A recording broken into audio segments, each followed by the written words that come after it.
Hello everyone, स्वागत है आपका आपके अपने चैनल परफेक्ट फार्मेसी पे। मैं हूं सुनीता कंवर एंड आज की वीडियो के अंदर हम लोग डिस्कस करेंगे हमारा जो 6 सेमेस्टर का सब्जेक्ट है हर्बल ड्रग टेक्नोलॉजी, इसकी फर्स्ट यूनिट। तो इसके कुछ टॉपिक्स हम लोग ऑलरेडी पढ़ चुके हैं एंड बाकी के टॉपिक्स जो है वो हम आज की वीडियो के अंदर डिस्कस करने वाले हैं एंड नेक्स्ट वीडियो के अंदर जो ये वाली यूनिट हमारी कंप्लीट हो जाएगी। तो इससे पहले हम लोग हमारा जो फर्स्ट टॉपिक था इस यूनिट का हर्ब्स एज रॉ मटेरियल्स वो कंप्लीट डिस्कस कर चुके हैं।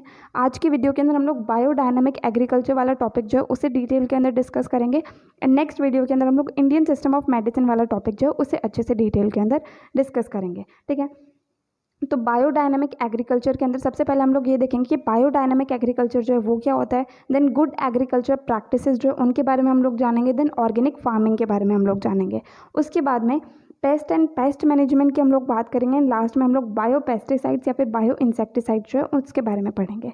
ठीक है, तो ये सारे टॉपिक्स हम आज के वीडियो के अंदर डिस्कस करेंगे। तो सबसे पहले हम लोग ये जानते हैं कि बायोडायनामिक एग्रीकल्चर जो है वो क्या होता है। तो सिंपली बायोडायनामिक एग्रीकल्चर जो है ये एक ऐसा एग्रीकल्चर टेक्निक होती है जिसके अंदर क्या होता है कि फार्म जो है खेत, उसे लिविंग एंटिटी, एक जीवित चीज़ के रूप में माना जाता है जहाँ पर एक एक्टिविटी जो है वो दूसरी एक्टिविटी के द्वारा इफेक्ट होती है। तो simply biodynamic agriculture it is a type of agriculture technique where farm is considered as living system where one activity is affected by the other. तो सिंपली बायोडायनामिक एग्रीकल्चर जो है ये एक एग्रीकल्चर की टेक्निक होती है जहाँ पर फार्म जो होता है, खेत जो होता है, उसे लिविंग सिस्टम के रूप में माना जाता है जहाँ पर कोई भी एक एक्टिविटी जो है वो दूसरी एक्टिविटी के द्वारा इफेक्ट होती है। ठीक है, तो अब बायोडायनामिक एग्रीकल्चर जो है ये एनवायरनमेंट फ्रेंडली टेक्निक होती है, मतलब एनवायरनमेंट को किसी तरह का कोई भी नुकसान नहीं पहुंचाती है। रिसोर्स कंजर्विंग होती है, मतलब रिसोर्सेज जो है उन्हें कंजर्व करने में मदद करती है। इकोनॉमिकल होती है, मतलब ज़्यादा कॉस्टली नहीं होती है, मतलब ठीक ठाक जो है इसके अंदर पैसे लगते हैं। देन सोशली सपोर्टिव होती है एंड कमर्शियली कॉम्पिटिटिव होती है। ठीक है, एंड बायोडायनामिक एग्रीकल्चर जो है इस मेथड के अंदर किसी भी तरह के केमिकल फर्टिलाइजर्स या पेस्टिसाइड्स या किसी भी तरह के सिंथेटिक मटेरियल का यूज़ नहीं होता है। ठीक है, तो ये हमारा बेसिक इंट्रोडक्शन था बायोडायनामिक एग्रीकल्चर का। अब जो नोट्स है हमारे पास में हर्बल ड्रग टेक्नोलॉजी के, इसके कंप्लीट नोट्स हमारी ऑफिशियल वेबसाइट पर अवेलेबल है perfectpharmacy.in। वहाँ पर 5 यूनिट के नोट्स ऑलरेडी अवेलेबल है, तो वो चीज़ आप जा करके चेक कर सकते हैं। बाकी सभी सब्जेक्ट के नोट्स जो हैं वो भी हम जल्दी से जल्दी अपलोड कर देंगे, तो वो भी आप जा करके चेक कर सकते हैं। आपको सारे के सारे नोट्स जो हैं जितने भी अवेलेबल वो हमारी ऑफिशियल वेबसाइट perfectpharmacy.in पर ही मिलेंगे। ठीक है, अब नेक्स्ट टॉपिक हमारे पास आते हैं good agricultural practices and cultivation of medicinal plants. तो मेडिसिनल प्लांट का हम लोग कल्टीवेशन कर रहे हैं, उसकी खेती कर रहे हैं, उसे उगा रहे हैं, तो उसके अंदर गुड एग्रीकल्चरल प्रैक्टिसेस क्या होती हैं। तो सबसे पहले गुड एग्रीकल्चर प्रैक्टिस जो इसका क्या मतलब होता है, तो इसके अंदर अलग अलग तरह के तरीके आते हैं जिनकी मदद से क्या होता है, जिसे एग्रीकल्चर या कल्टीवेशन के लिए अप्लाई करा जाता है, जिससे हम लोग को सेफ एंड हेल्दी जो फूड एंड हर्ब्स है वो मिल सके। ठीक है, तो गुड एग्रीकल्चर प्रैक्टिसेस सिंपली ऐसी प्रैक्टिसेस होती हैं जिन्हें एग्रीकल्चर या कल्टीवेशन के लिए अप्लाई करा जाता है, जिससे कि हमें सेफ एंड हेल्दी प्रोडक्ट्स या फिर safe and healthy food and herbs जो है वो मिलते हैं। ठीक है, अब हम जब कल्टीवेशन वगैरह करते हैं तो उसके अंदर सबसे पहले हमारा काम होता है आइडेंटिफिकेशन और ऑथेंटिकेशन ऑफ मेडिसिनल प्लांट। तो गुड एग्रीकल्चर प्रैक्टिस के अंदर सबसे पहले हम लोग ये ध्यान रखेंगे कि हम आइडेंटिफिकेशन जो है वो अच्छे से करें एंड जो ऑथेंटिकेशन है मेडिसिनल प्लांट का उसे ध्यान से करें। तो सबसे पहले उसके लिए हम लोग को क्या करना होगा, सिलेक्शन करना होगा एक प्लांट मटीरियल का। तो प्लांट मटीरियल जिसे भी हम लोग सेलेक्ट कर रहे हैं वो हम इस हिसाब से सेलेक्ट करें जो कि हमारी नेशनल फार्माकोपिया या फिर स्पेसिफिक स्टैंडर्ड बुक्स के अंदर दी गई है। ठीक है, उसके बाद में सेकेंड पॉइंट आता है बॉटनिकल आइडेंटिटी। तो इसके अंदर क्या होगा कि करेक्ट बॉटनिकल आइडेंटिटी वाला जो हमारे पास में प्लांट मटेरियल वही हम लोगों को लेना है। उसका साइंटिफिक नेम हमें पता होना चाहिए, genus, species, sub species, order, family, local name, then उसका कीमोटाइप क्या है, फिनोटाइप क्या है, ये सारी चीज़ें डॉक्यूमेंट में लिखी होनी चाहिए। उसी हिसाब से हम लोग उसे लेंगे। ठीक है, देन ओरिजिन या फिर सोर्स क्या है सीडिया प्लांट का, कल्टीवार जो है उसका नेम क्या है, सप्लायर जो है एंड स्पेसिफिक जोग्राफिक रीजन जो है, सारी की सारी चीज़ें वो एक जगह पर मेंशन होनी चाहिए। ठीक है, अब दूसरी चीज़ आती है seeds and other propagation material. तो बीज हो गए या फिर कोई दूसरा मटेरियल हो गया जिसे हम लोग उगा रहे हैं ज़मीन के अंदर, उसको भी हम लोग को ध्यान रखना होगा। गुड एग्रीकल्चर प्रैक्टिस के अंदर क्या होगा कि सीड या फिर दूसरा प्रोपिगेशन मटेरियल जो है वो फ्री होना चाहिए किसी भी तरह कंटेमिनेशन एंड डिजीज़ से। उसे हम लोग पहले ही चेक कर लें कि किसी भी तरह की जेनेटिक मॉडिफिकेशन उसके अंदर पॉसिबल है या फिर नहीं है। देन वो रेजिस्टेंट एंड टॉलरेंट होना चाहिए बायोटिक एंड एबायोटिक स्ट्रेस के अगेंस्ट। देन सब स्टैंडर्ड हो गए, इंफीरियर क्वालिटी हो गए, एडल्टरेटेड हो गए या फिर मिक्स्ड वेराइटीज़ या स्ट्रेन्स हो गए, वो सारी चीज़ों को हम लोग अवॉइड करेंगे जिससे कि हम लोग को सेफ एंड हेल्दी प्रोडक्ट जो है वो मिलेगा। ठीक है, नेक्स्ट पॉइंट हमारे पास में आता है कल्टीवेशन। अब कल्टीवेशन हम लोग करेंगे, मतलब जब खेती उसकी करेंगे तो सबसे पहला पॉइंट आता है साइट सिलेक्शन। तो साइट सिलेक्शन जो है कल्टीवेशन के लिए जो साइट होनी चाहिए वो प्लांट मटेरियल की क्या प्रॉपर्टीज़ है उसके बेसिस पर हम लोग सेलेक्ट करेंगे। सेकेंड पॉइंट आता है एनवायरमेंटल इफेक्ट। तो कल्टीवेशन हम जिस भी लैंड पर कर रहे हैं एंड वहाँ पर एनवायरनमेंट जो है उस चीज़ को हम लोग कंसिडर करेंगे, मतलब जिस चीज़ को हम वहाँ पर उगा रहे हैं उससे एनवायरनमेंट के ऊपर किसी भी तरह का इफेक्ट नहीं आना चाहिए। वो चीज़ हम पहले से ही ध्यान रखेंगे कि प्लांट जो है उसे हम लोग स्टेबल रख सकें, उसकी ग्रोथ रिक्वायरमेंट्स, उसकी क्रॉप रोटेशन, सॉइल की कंडीशन, सारी चीज़ें जो है वो हमें पता होनी चाहिए। उसी हिसाब से हम लोग वहाँ का एनवायरनमेंट जो है वो सेलेक्ट करेंगे। नेक्स्ट पॉइंट आता है क्लाइमेट। तो क्लाइमेट के अंदर जैसे वहाँ का सॉइल हो गया, रेनफॉल हो गई, टेम्परेचर हो गया, सनलाइट हो गया एंड दूसरे फैक्टर्स जो हैं वो सब हम लोग को क्लाइमेट से रिलेटेड सारे फैक्टर्स पहले से ही कंसिडर करने हैं कि कहाँ पर हम उस चीज़ का कल्टीवेशन अच्छे से कर सकते हैं। नेक्स्ट आता है सॉइल। तो अब सॉइल जहाँ पर हम लोग उसे उगा रहे हैं उसकी फर्टिलिटी कितनी है, उसका न्यूट्रिएंट कंटेंट कितना है, सॉइल का टाइप क्या है, पीएच क्या है, वाटर रिटेंशन क्या है, ये सारी चीज़ें हम लोग को पहले से ही देखनी होगी। नेक्स्ट आता है इरिगेशन एंड ड्रेनेज। तो इरिगेशन एंड ड्रेनेज जो है इस चीज़ को मेडिसिनल प्लांट के लिए कितनी हमें ज़रूरत है उस चीज़ को हम लोग पहले से ध्यान रख के ही जो है उस चीज़ को करेंगे। नेक्स्ट आता है यूज़ ऑफ फर्टिलाइज़र्स। तो सुटेबल टाइप के एंड सुटेबल क्वांटिटी के फर्टिलाइज़र जो है उन्हें हम लोग वहाँ पर यूज़ करेंगे। ह्यूमन एक्सक्रीटा जो होता है उसे हम लोग फर्टिलाइज़र के रूप में नहीं यूज़ करेंगे। अगर पॉसिबल है तो हम यही कोशिश करेंगे कि सिर्फ और सिर्फ ऑर्गेनिक फर्टिलाइज़र जो है उन्हें ही हम लोग वहाँ पर यूज़ करें। नेक्स्ट आता है प्लांट मेंटेनेंस। तो प्लांट की मेंटेनेंस हम लोग को पता है, जब हम किसी भी प्लांट की खेती करते हैं तो उसकी लगातार मेंटेन उसे करना ज़रूरी होता है कि कब उसे थोड़ा बहुत कट करना है, टॉपिंग उसकी करनी है, प्रूनिंग करनी है, तो वो सारी चीज़ें जो है जब भी ज़रूरत हो उस टाइम पे करनी होगी। ठीक है, नेक्स्ट हमारे पास में आता है हार्वेस्ट। हार्वेस्ट का मतलब कि हम लोग को कब जो है उसकी हार्वेस्टिंग करनी है, उस चीज़ को हम लोग को कब कलेक्ट करना है, वो चीज़ जो हमारे पास इसके अंदर आती है। तो बेस्ट टाइम कौन सा है सीज़न का एंड बेस्ट डे कौन सा है हार्वेस्ट के लिए, वो चीज़ हम लोग को ध्यान रखनी है जिससे कि उसकी क्वालिटी एंड क्वांटिटी जो है वो मैक्सिमम हम लोग को मिल सके। देन फॉरेन मैटर हो गए, वीड्स हो गए, टॉक्सिक प्लांट्स हो गए, उन सबको हमें हार्वेस्ट के अंदर मिक्स नहीं करना है एंड ध्यान रखना है कि किसी भी तरह का कंटामिनेशन जो है उसके अंदर ना हो। नेक्स्ट आते हैं पर्सनल। तो पर्सनल जो है ये वो लोग होंगे जो क्या है खेती का पूरा ध्यान रखेंगे, सारी चीज़ें लाएंगे एंड प्लांट जो है उसकी टाइम टू टाइम कटिंग करेंगे, हार्वेस्टिंग करेंगे, तो उन लोगों को जो है हम लोग पर्सनल कहेंगे। तो पर्सनल जो हैं उन लोगों को अपनी हाइजीन का ध्यान रखना होगा, उन्हें प्रोटेक्टिव क्लोथिंग पहननी होगी, ग्लव्स, गोगल्स, मास्क, गाउन, जो भी चीज़ें हैं सारी की सारी चीज़ें का उन लोगों को ध्यान रखना होगा। ठीक है, तो ये जो है ये हमारी कंप्लीट थी good agricultural practices in cultivation of medicinal plant. अब नेक्स्ट टॉपिक हमारे पास आता है ऑर्गेनिक फार्मिंग। तो ऑर्गेनिक फार्मिंग का क्या मतलब होता है, इसका सिंपली ये मतलब होता है कि क्रॉप, एनिमल या उनके प्रोडक्ट्स का हम लोग प्रोडक्शन करें किसी भी हार्मफुल केमिकल को इस्तेमाल ना करते हुए। ठीक है, तो simply it is defined as production of crop, animal and other products without the application of harmful chemicals. तो सिंपली हम किसी भी चीज़ को प्रोड्यूस करें हार्मफुल केमिकल्स जो है उनको यूज़ ना करते हुए, तो उसे हम लोग ऑर्गेनिक फार्मिंग कहते हैं।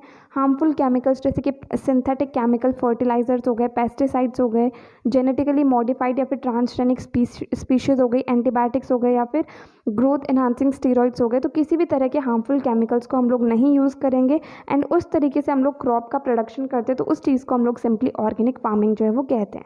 अब ऑर्गेनिक फार्मिंग जो है इसके एम्स क्या होते हैं, इसके उद्देश्य क्या होता है, तो सबसे पहला ये आता है कि हाई क्वालिटी का फूड हम लोग प्रोड्यूस कर सकें एंड सफिशिएंट क्वांटिटी के अंदर हम उसे प्रोड्यूस कर सकें, ये इसका एम होता है। देन हर तरह का पॉल्यूशन जो है उसे हम लोग कम कर सके, क्योंकि केमिकल्स को हम लोग यूज़ करते हैं तो उससे कहीं ना कहीं पॉल्यूशन भी होता है। तो ऑर्गेनिक फार्मिंग के अंदर हम लोग केमिकल्स को यूज़ नहीं करते तो पॉल्यूशन जो है वो भी कम होता है। देन इसके बाद में प्रोडक्शन ऑफ बायोडिग्रेडेबल प्रोडक्ट्स। तो बायोडिग्रेडेबल एंड ऑर्गेनिक प्रोडक्ट्स जो है उन्हें हम लोग प्रोड्यूस कर सकें, जिससे कि क्या होगा कि बायोडिग्रेडेबल प्रोडक्ट क्या होता है कि वो ईजिली हम लोग उसे क्या कर सकते हैं, डिकम्पोज कर सकते हैं ईजिली, उसको क्या होता है वो मिट्टी के अंदर ही मिल जाता है। तो इसलिए बायोडिग्रेडेबल प्रोडक्ट्स का हम लोग प्रोडक्शन कर सके, ये हम लोग का मेन एम रहता है। देन जो फर्टिलिटी होती है सॉइल की, उसे हम लोग लॉन्ग टाइम तक मेंटेन कर सके, ये भी हमारा एक एम होता है। Then development of valuable and sustainable ecosystem, तो एक वैल्यूएबल एंड एक सस्टेनेबल इकोसिस्टम को हम लोग डेवलप कर सके, ये भी हमारा एक एम होता है ऑर्गेनिक फार्मिंग का। ठीक है, तो ऑर्गेनिक फार्मिंग के अंदर हम लोग को इतना ही यहाँ पर पढ़ना है। अब नेक्स्ट हमारा टॉपिक है, ये बहुत ही ज़्यादा इंपॉर्टेंट टॉपिक है। इसके अंदर भी जो लास्ट में बायो पेस्टिसाइड्स या बायो इंसेक्टिसाइड्स होता है, उसके अंदर से हर बार ही क्वेश्चन हमसे पूछा जाता है, तो वो आता है paste and pest management in medicinal plants. तो मेडिसिनल प्लांट्स के अंदर पेस्ट होते क्या है, पेस्ट का मैनेजमेंट किस तरीके से करा जाता है, वो चीज़ हम लोग को यहाँ पर पढ़नी है। तो सिंपली पेस्ट क्या होते हैं, पेस्ट मतलब कोई भी कीड़े मकोड़े जो भी फसल को खराब करेंगे, उन चीज़ को जो हम लोग पेस्ट कहते हैं। तो दीज आर अनडिजायर्ड प्लांट और animal species that effects the yield of drug. तो अनडिज़ायर्ड जिनकी हमें ज़रूरत नहीं है, ऐसे प्लांट या फिर एनिमल स्पीशीज़ जो ड्रग की ईल्ड है या फिर क्रॉप की जो ईल्ड है उसे इफेक्ट करते हैं, उसे हम लोग सिंपली पेस्ट कहते हैं। अब पेस्ट हमारे पास अलग अलग तरह के हो सकते हैं, जैसे फंजाई हो गए, जिसके अंदर भी अलग अलग नाम जो है वो आते हैं, वो नोट्स के अंदर लिखे हुए, अगर आपको पढ़ना हो तो आप पढ़ सकते हैं, बाकी ये चीज़ पूछी नहीं जाती है। देन वायरस हो गए, इंसेक्ट हो गए, वीड्स हो गए, रैट हो गए, बर्ड हो गए, क्रैब हो गए, स्नेल हो गए, ये सारे के सारे जो हैं अलग अलग क्रॉप के ऊपर पेस्ट के रूप में काम करते हैं। मतलब क्या करते हैं कि क्रॉप या फिर ड्रग जो है उसकी ईल्ड को, कि वो कितना प्रोड्यूस हो रहा है, उस चीज़ को ये कहीं ना कहीं इफेक्ट करते हैं। अब हमारा एक इम्पॉर्टेंट टॉपिक आता है पेस्ट मैनेजमेंट। मतलब पेस्ट तो हैं वो हम लोग को पता है, अब उनका हम लोग मैनेजमेंट किस तरीके से कर सकते हैं, उन्हें हम लोग ख़त्म किस तरीके से करते हैं, वो चीज़ हम लोग यहाँ पर देखेंगे। तो पेस्ट मैनेजमेंट के लिए हमारे पास टोटल 7 मैथड्स जो होते हैं। ठीक है, अब डायरेक्टली हमारे पास में क्वेश्चन पेस्ट मैनेजमेंट भी आ सकता है, या फिर बायो पेस्टिसाइड्स या बायो इंसेक्टिसाइड जो है यहाँ से भी क्वेश्चन आ सकता है। तो पेस्ट मैनेजमेंट के लिए हमारे पास टोटल 7 मैथड्स है। सबसे पहला आता है मैकेनिकल मैथड। मैकेनिकल मैथड जो है, इसके अंदर सिंपली हम लोग क्या करेंगे कि खुद ही जाकर के पेस्ट को कलेक्ट कर रहे हैं, उनको डिस्ट्रॉय कर रहे हैं, जैसे हाथों से हम लोग उसे तोड़ रहे हैं, निकाल रहे हैं, उसकी बर्निंग कर रहे हैं, या फिर पेस्ट को ट्रैप कर रहे हैं। तो वो सारी चीज़ें जो है वो हमारे पास सिंपली मैकेनिकल मेथड के अंदर आती है। ठीक है, दूसरा हमारे पास आता है एग्रीकल्चरल मेथड। एग्रीकल्चरल मेथड के अंदर हम लोग क्या करते हैं कि एडवांस टेक्निक्स जो होती है प्लांट ब्रीडिंग की, उसे हम लोग यूज़ करते हैं। मतलब क्या करते हैं कि हमारे पास जो प्लांट्स है उसके अंदर हम लोग जेनेटिक मॉडिफिकेशन कर देते हैं। स्टार्टिंग में जब हम उसे प्रोड्यूस कर रहे होते हैं, तो तभी हम लोग उसके अंदर जेनेटिक मॉडिफिकेशन कर देते हैं, पेस्ट रेजिस्टेंट स्पीशीज़ जो है उसे हम लोग वहाँ पर बना देते हैं। ठीक है, नेक्स्ट आते हैं बायोलॉजिकल मेथड। अब बायोलॉजिकल मेथड के अंदर क्या करेंगे, इसके अंदर हम लोग क्या करते हैं कि पेस्ट जो है उसे मैनेज करते हैं या फिर उसे डिस्ट्रॉय करते हैं दूसरे लिविंग ऑर्गेनिज्म को यूज़ करके। ठीक है, तो सिंपली हम लोग क्या करेंगे, जैसे पेस्ट है तो एक ऐसा लिविंग ऑर्गेनिज्म हम वहाँ पर इंट्रोड्यूस कर देंगे जो उस पेस्ट को ख़त्म कर देगा, इन क्रॉप को भी इफेक्ट नहीं करेगा। ठीक है, अगर हम इस मेथड को प्रॉपरली डिज़ाइन करें तो ये पेस्ट कंट्रोल मेथड जो है बहुत ज़्यादा इफेक्टिव, सेफ एंड इकोनॉमिक होता है। ठीक है, नेक्स्ट आता है केमिकल मेथड। अब केमिकल मेथड जो है इसके अंदर क्या होगा कि अलग अलग तरह के केमिकल पेस्टिसाइड्स की मदद से जो हम लोग पेस्ट को इसके अंदर कंट्रोल करते हैं, जैसे कि इंसेक्टिसाइड्स हो गए, डीडीटी हो गया, मिथॉक्सीक्लोर हो गया, पैराथियन हो गया, या फिर फंजीसाइड्स हो गए जो कि फंजाई जो है उन्हें किल करने में मदद करते हैं, जैसे कि एंटीबायोटिक्स, क्लोरोफिनॉल्स। देन हर्बिसाइड्स हो गए जो हर्ब्स को किल करने में मदद करते हैं, जैसे कि सल्फ्यूरिक एसिड, कैल्शियम आर्सेनेट। तो ये सब जो है हमारे पास केमिकल मेथड के अंदर आ जाते हैं। अब नेक्स्ट हमारे पास में आता है एनवायरमेंटल मेथड। एनवायरमेंटल मेथड के अंदर क्या होता है, ये एक ऐसी टेक्निक होती है जिसके अंदर हमें कंप्लीट जो इकोलॉजिकल प्रिंसिपल्स होते हैं उसकी कंप्लीट नॉलेज चाहिए होती है, कि जो भी हमारे पास में पॉपुलेशन है उसकी लाइफ हिस्ट्री क्या है, ये सब चीज़ें। क्योंकि इसके अंदर हम लोग क्या करते हैं, जैसे फूड चेन हम लोगों ने पढ़ा है कि मतलब ग्रास जो है उसको कोई एक पर्टिकुलर एनिमल खाता है, फिर उस एनिमल को दूसरा एनिमल खाता है, फिर उस एनिमल को दूसरा एनिमल खाता है। तो इस तरीके से जो हमारी फूड चेन होती है, एनवायरमेंटल मेथड के अंदर हम लोग कहीं ना कहीं फूड चेन को तोड़ने का काम करते हैं। जैसे जो भी हमारे पास में पेस्ट है उसको किल करने वाला जो होगा, उस चीज़ को हम लोग वहाँ पर जो है एंटर करने की कोशिश करते हैं। तो वो हमारे पास सिंपली होता है एनवायरमेंटल मेथड।